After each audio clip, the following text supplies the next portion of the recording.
This is GMTV.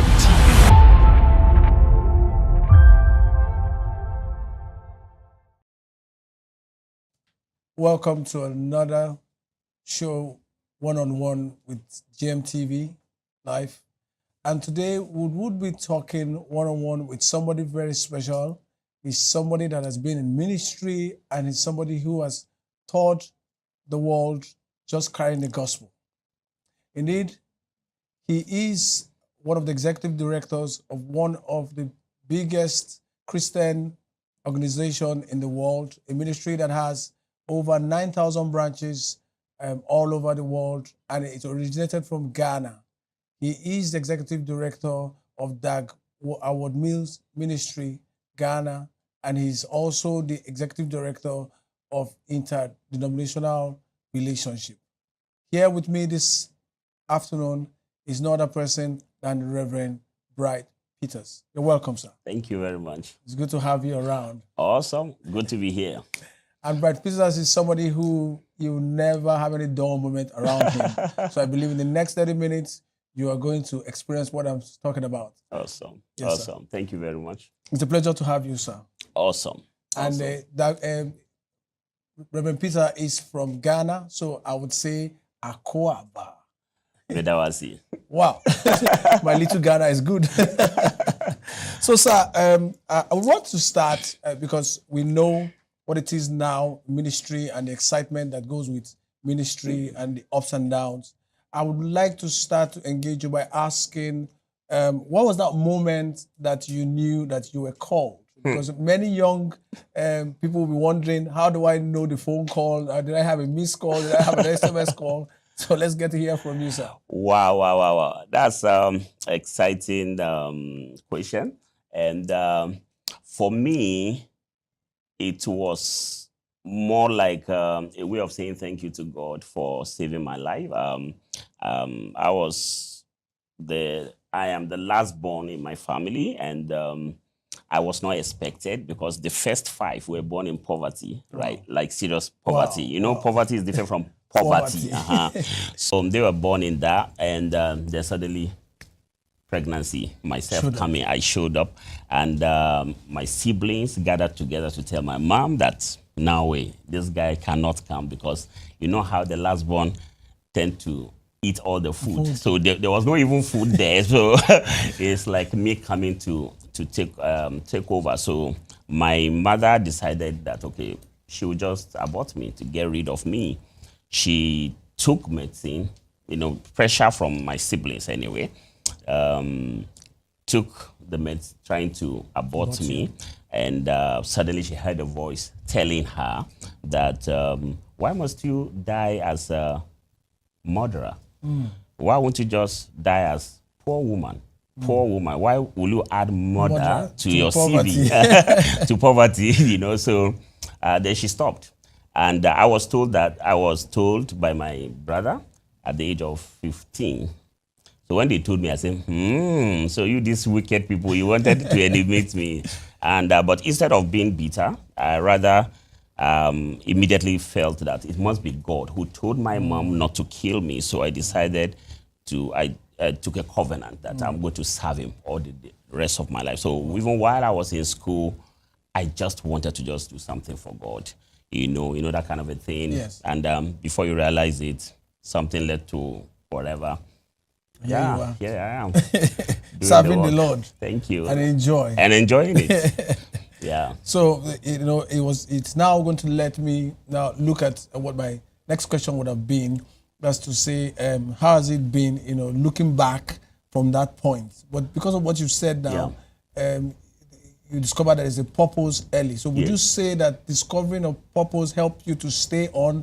And what if your story was a different story? Yeah. And then you find yourself, in this line. How would you have taken it? Yeah, everybody have different way that God call people. There are some who are dramatic call, that some is an experience, just like mine.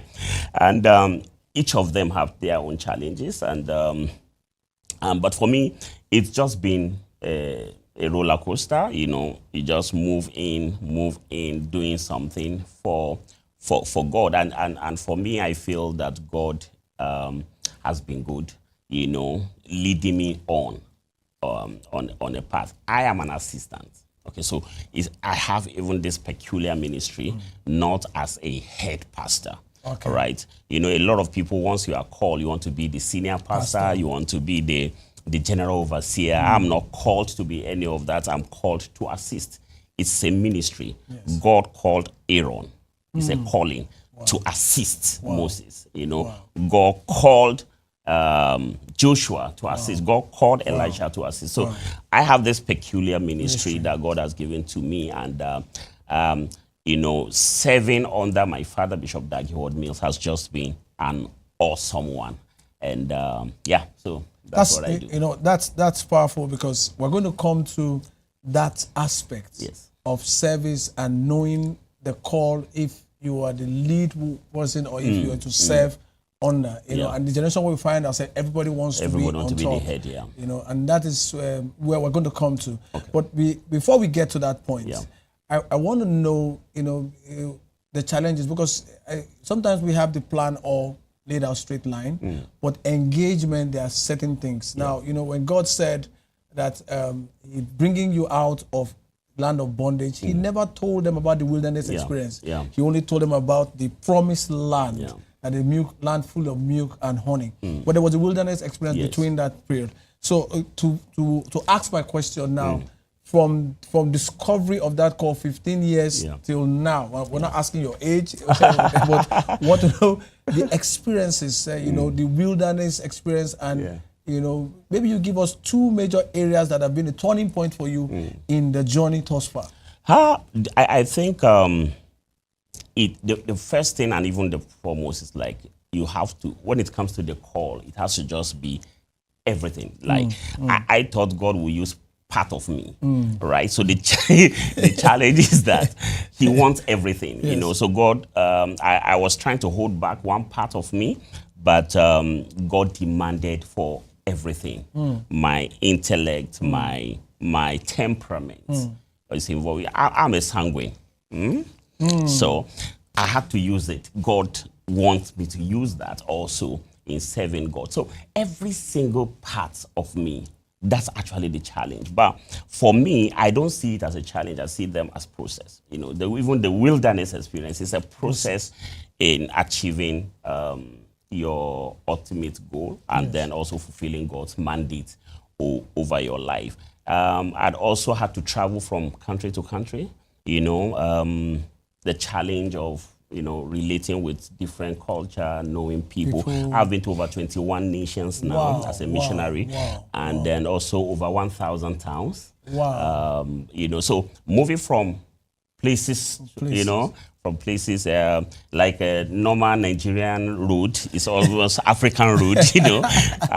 The roads are only good in the main city, the cities, you know. So there are all kinds of challenges in that aspect, but they are all processed because you learn from them, you know, immigration a problem and all that. So, but just to take you a little bit further deeper, so that one cannot say we're just speaking vague when we say there are problems, because you know, in the African context, we really want to know, you know, and sometimes we see people saying, I didn't know this was what it entailed, so I have to go to other ways. I have to. And Jesus Christ made a statement where He said, woe unto him who picks up the plow and drops it. And the truth is that we believe that maybe for certain reasons people did not ask questions about the journey. So we need you to help us to give us one or two examples about the trying period, because I know the wilderness experience is a period also that involves trials. So in your journey, 21 countries, or in the startup days, while you didn't know you were going to go through all of this, what were the wilderness experiences that we could identify? The first one is the fact that, like I mentioned earlier, denying yourself. Okay, so ministry is not about you. It's you carrying the cross of Jesus Christ. So you actually serving a master. Now, it is not going to be about your will. It has to be about His will. So most of the time, you wish to you know, have comfort, right? but you don't have, you can't get it because it is not your way. I'll give you one example, one story, so that it probably help our viewers. You know, I was in South Africa, living good, right? As a missionary, South Africa. I was in Pretoria, Pretoria East, and we're only 3 blacks there. Wow. The whole of Pretoria, that particular area. Yeah. And I was living good. Everything was okay. My gate, you call the gates with the phone, and then it's opened. Yes. It's not like the one you call a megad. I had dogs, big dogs, and all that. I was living good. My wife had a car. I have mine. Wow. Everything was fine. Yeah. Then suddenly, my father called and said, "Yeah, I want to transfer you." And if you're in South Africa, the next transfer should be, since you didn't offend anybody. Yes, it should be. I have not made any mistake. It should be, US or Canada. Australia, Canada, and all that. Guess where?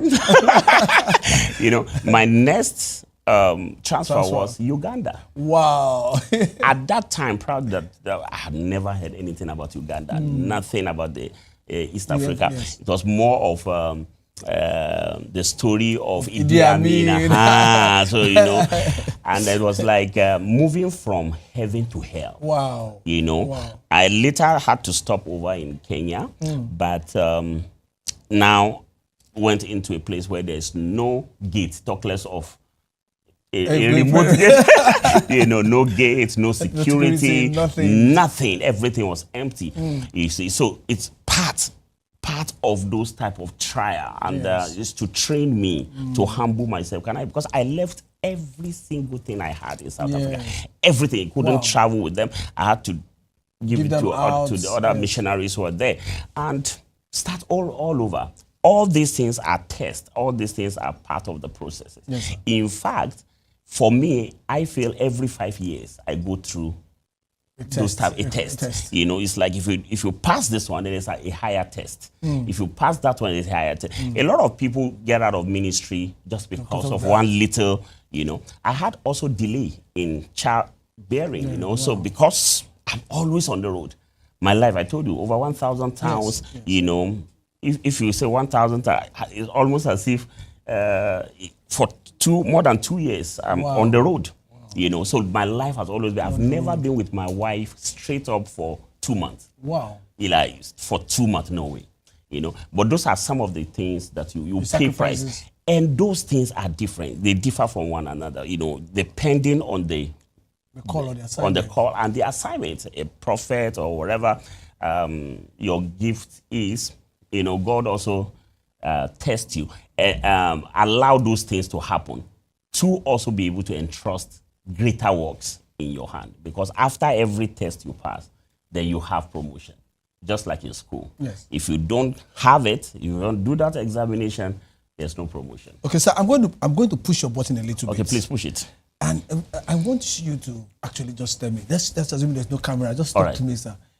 At that point of that transfer, let's be honest, the luxury, everything, and you get a call that says you're going to somewhere in Kampala where you don't know anything, and it was a call. It's not like the God calling. It's a different thing if Jesus says, "Go for me." It's my spiritual father saying, "This is another man." And you pay the price, and he tells you, "Is there no iota of like what am I doing here?" Let me burst your bubble.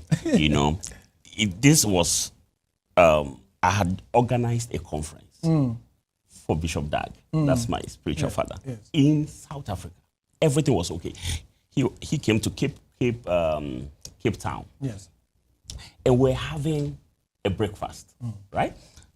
Eating with other senior ministers in the same ministry. So we're just discussing that. Oh, you're doing well. They were just trying to tell me that I'm doing well in Southern Africa because I covered the whole of South Sadek.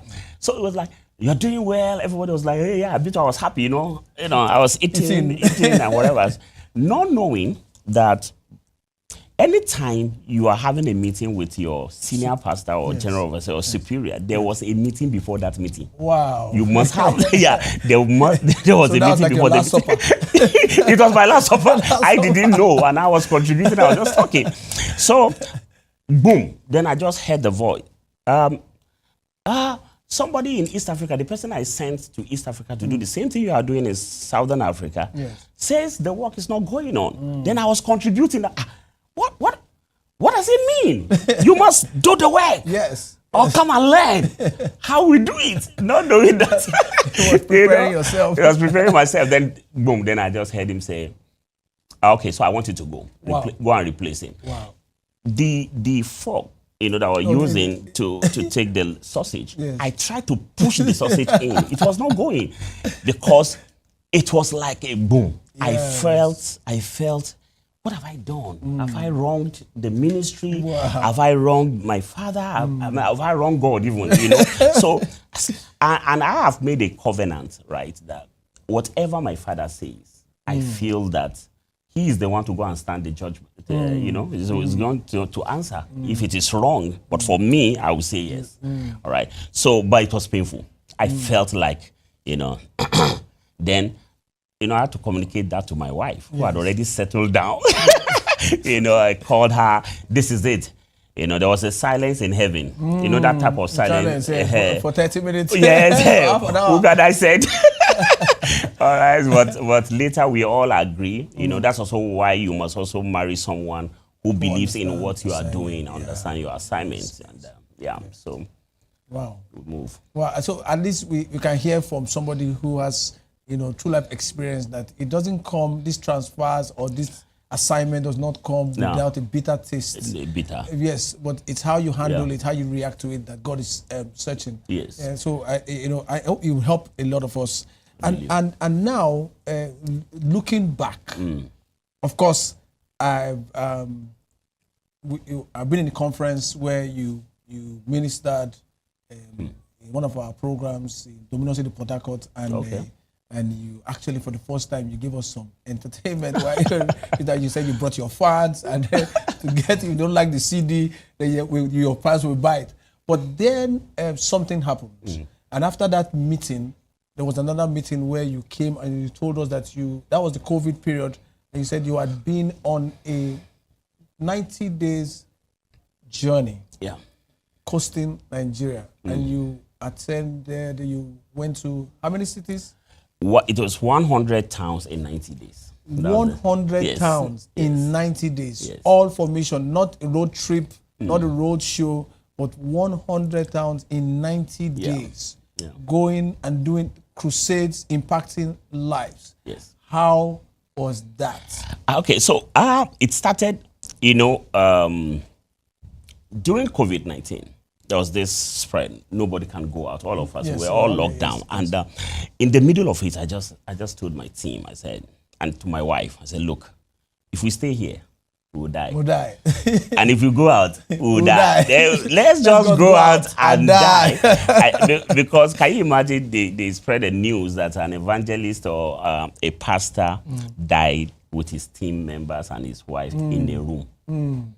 That news will not go well. But on the road, while trying to do something, they die.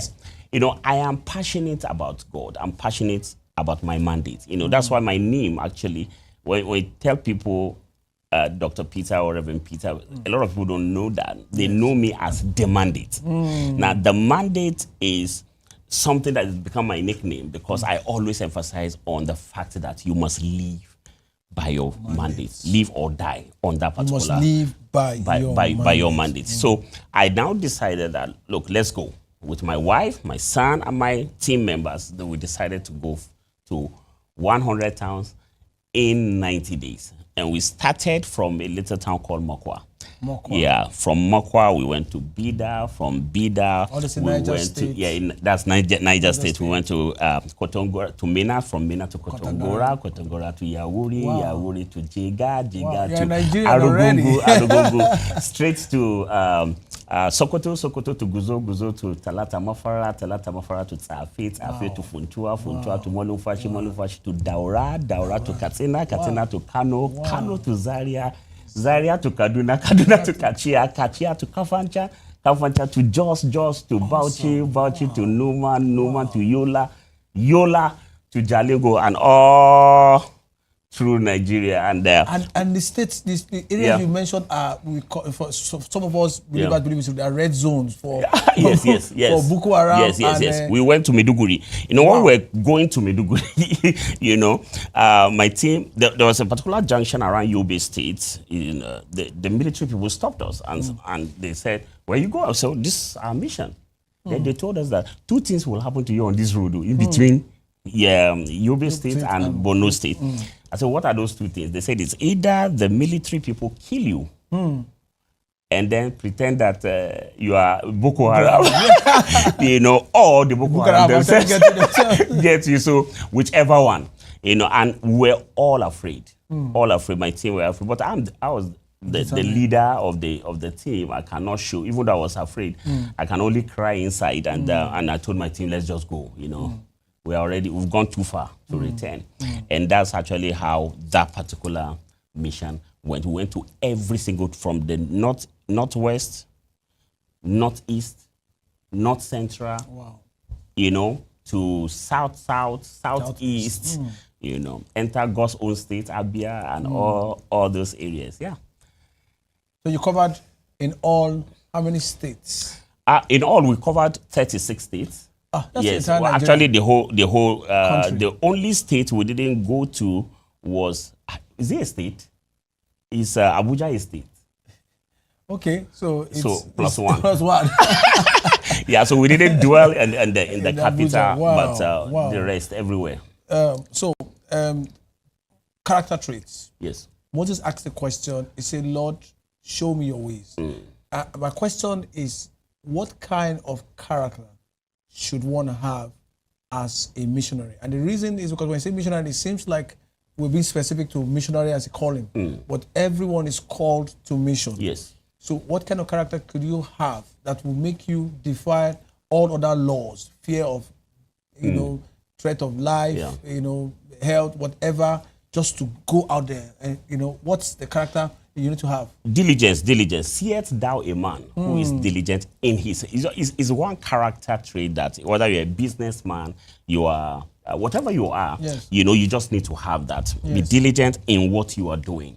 And knowing fully well that everybody, you may have classmates, right? But when we get to the real thing, you know, there will be a separation where this person, the person who is more diligent is going to have the upper hand. Then commitment, you know, committed to what God has called you to do.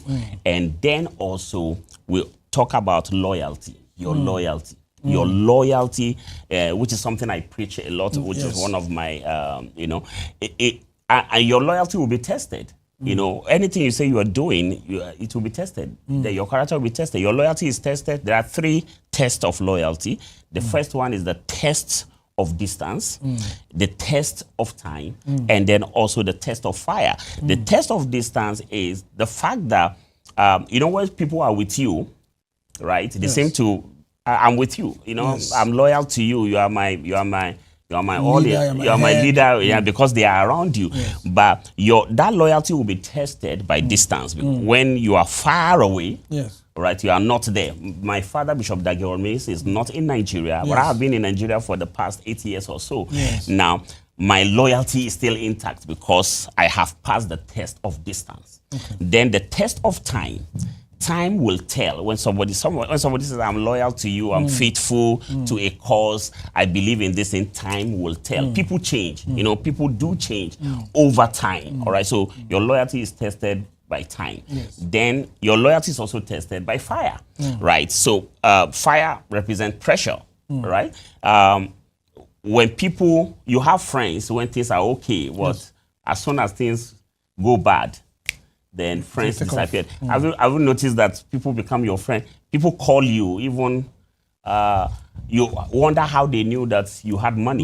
Once you have money, people start calling you.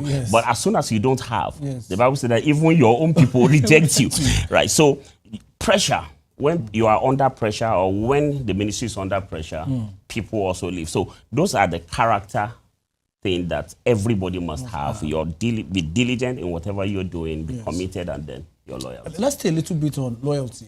If you allow me, I believe that, you know, I'm not here to talk about the kingdom of darkness, but I see that loyalty is one thing that both kingdoms have in common. I'm not saying, they say what comparison with light and darkness, but even the devil looks for loyalty. Yes. So now let's look at, and I know that your spiritual father placed a lot of emphasis on loyalty and disloyalty. Yes. I would like for you to touch a little bit on that, because you talked about the call that you're not called to be a Jew, and you're serving. So it's also important that we help us to identify how we can stay within the line. So in the kingdom, the emphasis of loyalty and disloyalty, like you say, even a rebel still wants a loyal rebel.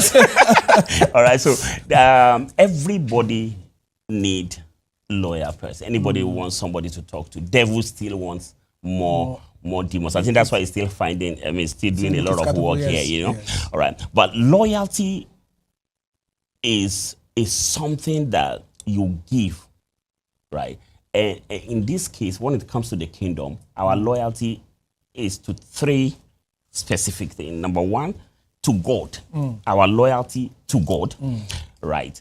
If I'm faithful to God, I will be faithful to my mandate, faithful to whatever God has called me to do, and then wherever He has placed me. Then the next thing is your faith, your loyalty to a vision. All right, loyalty to a vision. So that's the second one. Then the third one is your loyalty to the visionary. Now, so if you are not the person who owned the vision, so you are loyal to the person. So that's why when Jesus came and people were asking him, show us three people or people who can easily succeed on earth, he said that he that is faithful in little, he that is faithful in another man's thing, and then he that is faithful in money.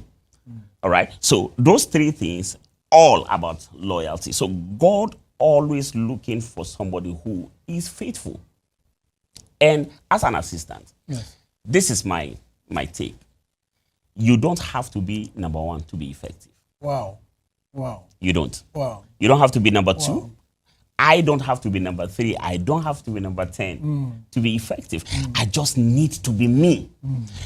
We are all not called to be general overseers. We are all not called to be the head. God called us, some of us, to assist. Look at Moses. At a point, Moses' hand was going down during war. Joshua was downstairs fighting a war, and then Moses was upstairs praying. Then at a point, he was tired. His hands had to be lifted up by an unknown gunman, not unknown man, Now, can you just think about it? Can you imagine if those unknown men were not to be there?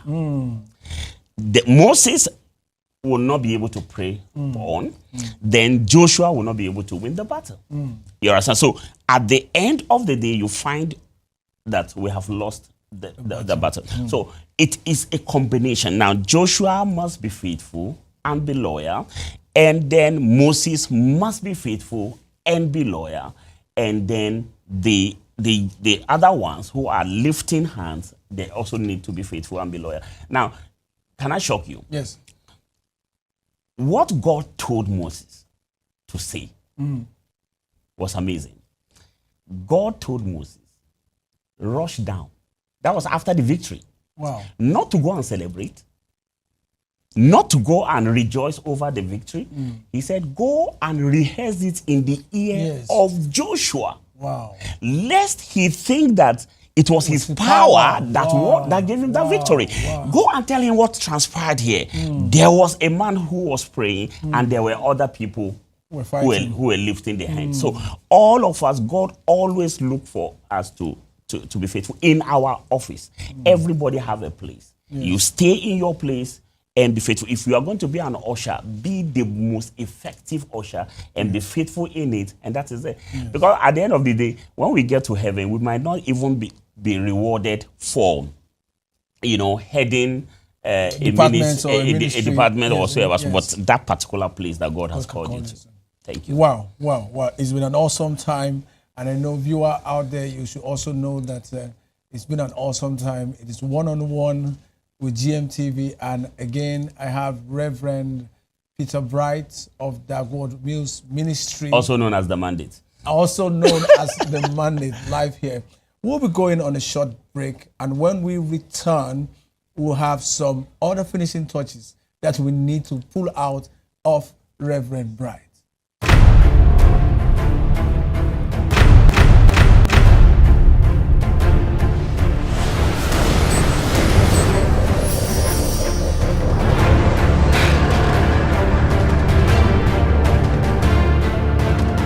Some people don't know why they've been going around circles. Get control of your tongue. You can get control of this year, 2025.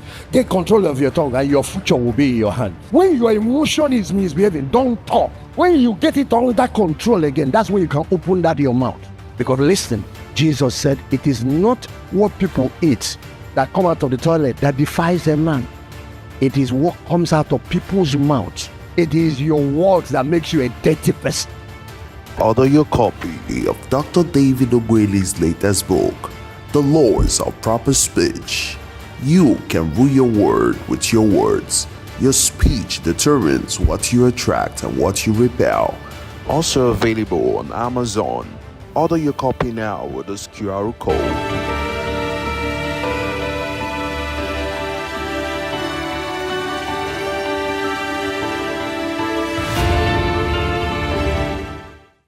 Welcome back to One-on-One on GMTV.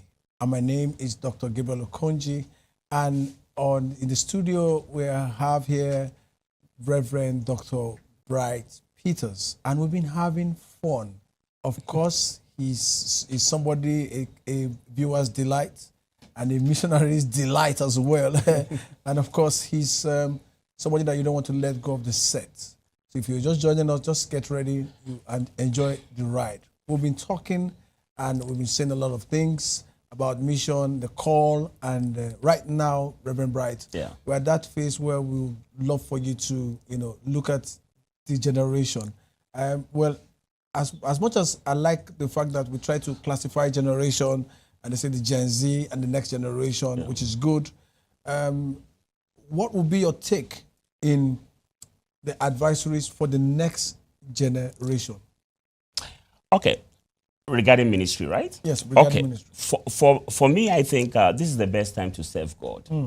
We need to allow these people to use everything they have. The young ones, that's what I'm talking about. The young people must use exactly what they have. They have intellect, they have their energium. Like what you say, they have the energy. The youthful exuberance. Yeah, the Bible says that serve the Lord your God in the days of your youth. Yes, sir. Because a time is coming, you will want to do it, but you will not be able to. And ministry have a lot to do with being young, a lot. I'll give you one example, analogy. When Jesus was on earth, right, his assistants, most of them were older than him. Wow. Oh, yeah. Especially Peter. Peter was far older than Jesus. And then Jesus handed over the church to Peter. Wow. An elderly man. Every instruction given to such a person, that's why you see that Peter was a little bit slow. Yes. Like, why must we take it outside? Yes, Jerusalem. why must we walk when we can run? Why must we run when we can walk? Okay. Can just stroll, and all that of thing. It took even a revelation, another vision, for him to be able to move to the house of Cornelius. So he wouldn't have gone anywhere because the instruction, right, was in Jerusalem, right?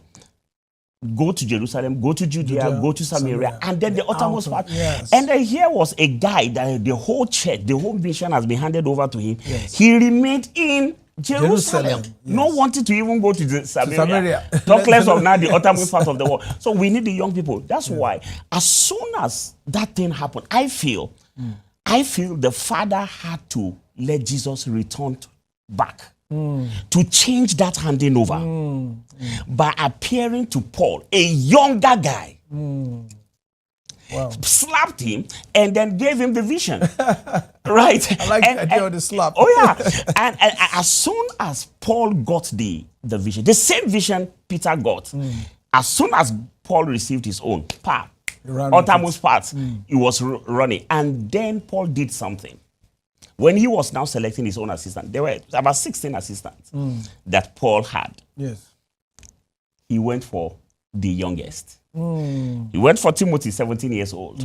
He went for Titus, 16 years old. He went for Philemon. He went for all young people, Onesiphorus, Onesimus, all those guys. He assembled younger people because I am telling you, if the kingdom is going to be preached, you know, because we're in the kingdom age where it is not just about you living your vocation. You don't have to be a pastor of a church to be in ministry. You can stay in any of the mountain. You can be a lawyer. You can be a politician, a young millionaire, but doing the work of ministry. Do it while you are young. You'll be able to do far more. I'm very young. I'm still young. Dr. I'm still... I like that. I'm still young. As long as you're serving the Lord, you'll be young. I'm telling you, I'm still young, but I have been in ministry for 35 years. Wow. Wow. I know you are calculating my age. No. Yeah, you know. You already came back to Christ in 15 years. No. Don't do that so that they don't see. All right. But I've been in ministry for that long. But yet I'm still young. I'm not 50. Wow. Right. So what I'm saying is that the young people, we have our place. I'm telling you, if you are a young person, you're watching me right now, this is the best time to serve God, because a time is coming when you will want to do it, but you will not be able to do it.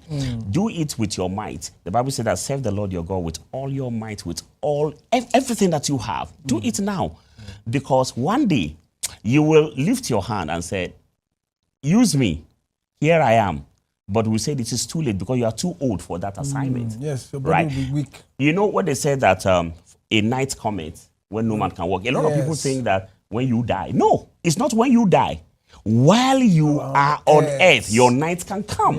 Your night can come in the form of even health. Maybe you don't even have the health. You don't have your night can come by even relocation. You can just be relocated from where you are.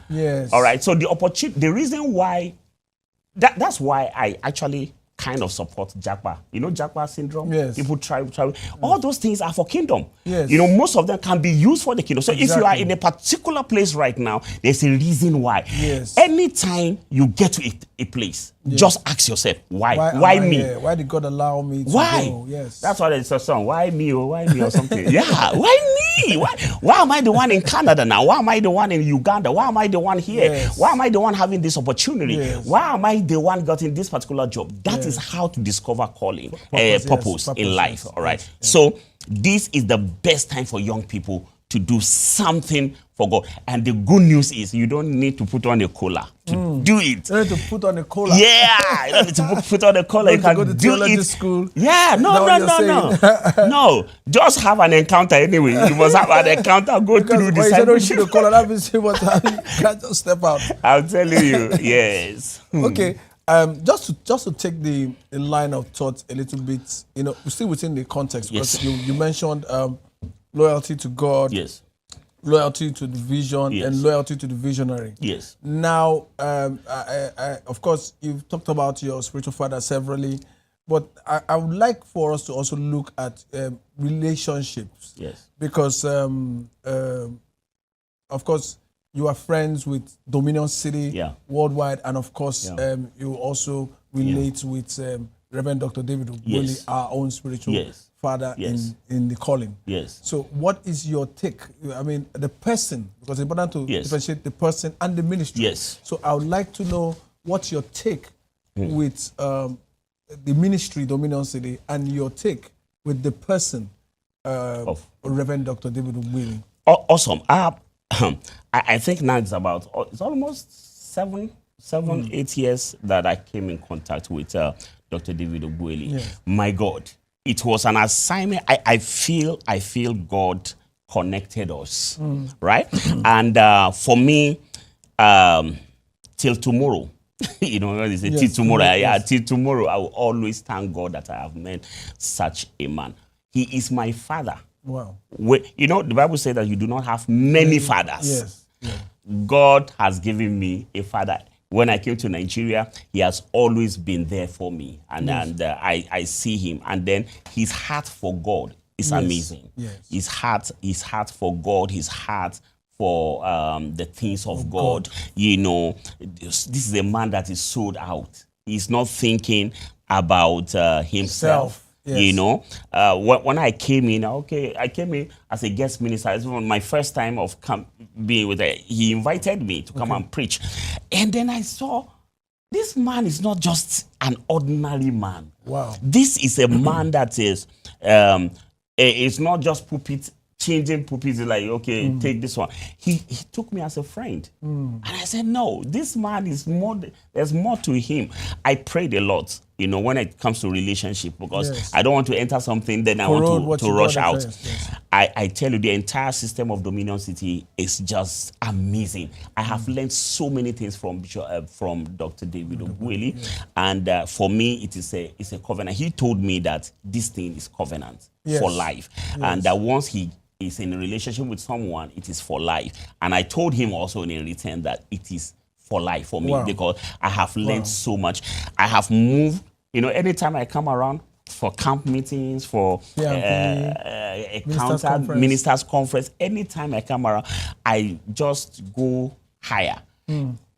Always look out for someone who add value to you. Yes. And stick yourself there. Yes. Not somebody, he doesn't criticize any other minister. I have never seen him talking about other ministers and pulling other people down. He rather want to compliment you. Yes. And then what he even asks you to do, he knows how to do it too. Yes. But because he wants you to be involved and be part of it. Team player, you know. So for me, it's a rare gift that the world is yet to even discover, really. I'm telling you, it's a rare gift that God has given to the body of Christ and to the world at large. That's Dr. David Ogbueli. And if he's watching right now, I love you for life. Yes, it's true, because just the same way, sir, it's the same thing. I've gone around, and when I made contact with him, I realized that, because I was so searching, you know, when you search and you search for somebody who has access to knowledge, I realized that meeting somebody like Reverend David Ogbueli is somebody who's filled with the knowledge, the compassion, like you said. He is not stingy with what he has. That's the thing. He's not. God has given him unusual grace, wisdom, and access. And what I notice about him that makes me comfortable is that he's willing to allow you express yourself. Like you said, he brings everybody carries everybody along. Do something. Do He likes to see results. And it's not result for himself, but result for out of the calling that he has. And not to cut you, nobody has ever communicated to me, you know, like even materially, and support my ministry like Dr. David Ogbueli. Outside my ministry. Totally. I'm telling you, nobody to compare. You know, people give you honorarium only when you minister to them. But he just asked me, I saw you doing something, a project. I want to be part of that project. I said, okay, I'm building this. Okay, why not? I will do this. I will do that. And then when I was dedicating my center, I wept too. Because I didn't know when he told me that we will see. I didn't know what he was planning. He organized the senior pastor of the Dominion City headquarters right here in Lagos, Pastor Shola, with host of other people. He organized all the pastors of Dominion City within the region where my center was. He said everybody moved there. When I saw the crowd, I said, for me, for what? And then he came with a gift. I have never ever been helped like that before from anyone. For me, in conclusion, you cannot exhaust Pastor David Ogbueli. For me, I would just say that this is Jesus personified. You can just say that you know, if you are looking for somebody who is humble, somebody who is, for me, that is it. It's a rare gift to the body of Christ and to me as an individual. It's good that, you know, we can still look around in this time and still find men of God Totally amazing. that represents Yeah. the full Yeah. gospel. Yes. Yes, they say men, we are at the best of man is still a man, but at Yes. least for somebody to say such a word about an individual, it's a good thing. Pastor David is somebody that everybody who has made contact with him would have the same good report. Totally. And Totally. in all of this, your final word to your viewer Okay. about decision to serve God and to do marketplace ministry. Yeah. What is that one word that you would use, or a couple of words that you would use to encourage those who are skeptical or afraid or uncertain if they have to drop everything to follow God, or if they are going to do it, what kind of energy should they put? Yeah. For me, I would just want to say that it's the best decision for you is to serve God, because you see, when you die and you get to heaven, you will not give account of selling rice. Wow. You will not give account of how good you were at the bank. You will not give account of your business expertise. You will give account of what he has asked you to do. Stewardship. So your stewardship. So you have to do something, and you have to do something now, because young people are dying. Older people are dying. People are moving out of the system. And God is always looking for somebody to use, right? So you have a replacement. You are not irreplaceable. Wow. So if he asks you to do something and you don't do it at the time you ought to have done it, he will replace you, just like a coach will replace. I don't know which team you support, but just as a coach, the coach will just replace you. You can be Vinicius Junior, but you will be, man, we need Saka now. That's the thing. All right. So all I'm saying is that let's do what we ought to do, because we can easily be replaced, and nobody is irreplaceable. Everybody. And then there's also a time bomb on our head. Wow. Let's do something. Let's do it fast. And then I also want to say that be somebody who remember, right? One of great quality you need to have is remember. It's better to marry somebody who has a demon than to marry somebody who forgets. Wow. Yes. Yes. Throughout the journey of the Israelites, when God was asking them to leave Egypt, taking them out of Egypt, he kept telling them, thou shalt remember, thou shalt remember, thou shalt remember. There is something God must have spoken to you about. Remember that. There is something, there are prayers of our parents. You understand? So remember that. Yes. Something will pop in your spirit to do something as a medical doctor, as a lawyer, as a politician. Yeah. Do something for God, because God is expecting you to remember. Remember. And God bless you. God is expecting you to remember. If you're just joining us, we'll be having a wonderful time with Reverend Dr. Bright Peters of Dagmills Ministry, Ghana, and he's been here entertaining us and filling us with the truths. So we're about to wrap up. Just to give you a little recap of what he talked about. He talked about delivery, commitment, and loyalty. And he also talked about the test of loyalty, which is the test of distance, the test of time, and the test of fire, which is pressure. And then he mentioned the loyalty to God, mentioned the loyalty to the vision, and loyalty to the visionary. I think what you've heard and you've listened to and you've watched is enough for you to engage, because all of this is meaningless if you do not put it into a practice. Thank you very much, Reverend Bright, for a wonderful time with you. And I wish this would not end, but time, anything that has a beginning, certainly has an end. It's a pleasure to have you around. Thank you for having and we me. appreciate you. Even all of us from Gmtv appreciate your time, your valuable time that you gave to us. And we know that our good Lord will replenish it for you. Thank you. In every way. In Jesus' name. Thank you for having me. Wonderful presenter, all of you at GMTV. God bless you. The president of GMTV also, God bless you. And then God bless you, everyone. Thank you, sir. And again, this is where we call it a wrap on one-on-one on GMTV. So we come your way, same time tomorrow. God bless you.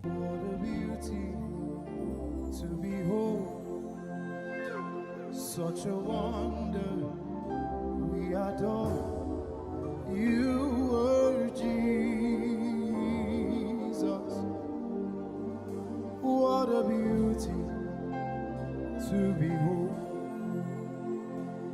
You are my high priest. You are my Messiah. You are the one with eyes of fire. Oh, you are Jesus. This is GMTV.